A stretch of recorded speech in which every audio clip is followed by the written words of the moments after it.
Adam, obviously, for the last 4 years, has been a virtual prisoner in Qatar. He has no life, realistically, and he lives with his uncle. And he has no freedom. He is kept virtually inside most of the time, not allowed any friends, not allowed a proper education. But most of all, he's not allowed the freedom to speak with his family, his mom, his sister, his grandmother.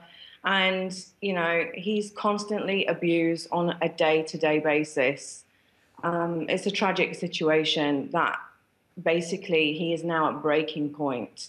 What is the legal situation, Rebecca? I mean, is it right to say that within sort of Qatari law, he is with his legal guardians at the moment? Actually, he's not with his legal guardians. Adam was taken in a premeditated kidnap plot.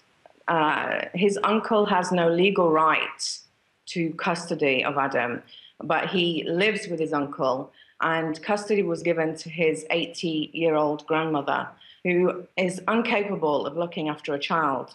She's incapable of looking after herself. Basically, we have exhausted all legal avenues, going back to court twice. And it's been an exhausting process where we have had to struggle to get into the court, struggle to get rights for me to see Adam. It's just been horrific. We know this has been raised in the last week or so by the Prime Minister talking with the Emir of Qatar. What impact, if any, has that had, or are you hopeful it will have? I do think this is a very good start. I thank the Qatar Emir, Sheikh Tamim bin Hamad Al Thani, for considering this case and talking to the Prime Minister. And I would personally like to make a personal plea to him today to release my son. He is suffering on a day-to-day basis.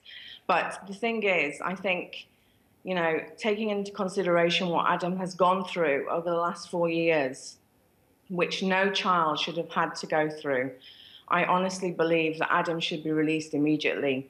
I think, personally, in recent months, Qatar has been under a lot of negative press about the rights in Qatar.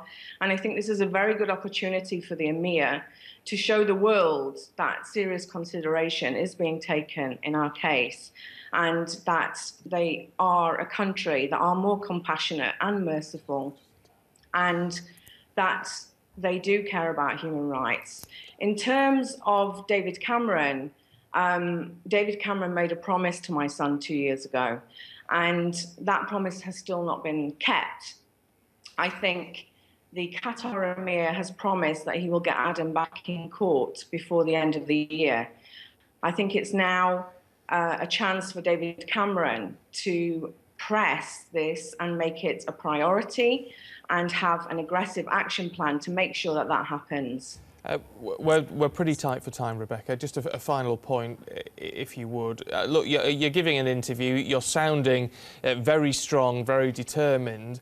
I can imagine in all of this, actually, you must be a complete wreck after 4 years of doing this.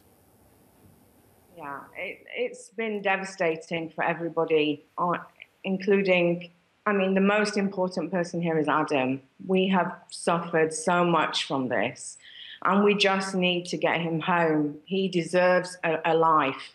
His childhood has been taken away from him. And no matter the daily struggle that I've had, I will not stop fighting for my son until I get him home. He deserves to have a happy life, and he hasn't got that now.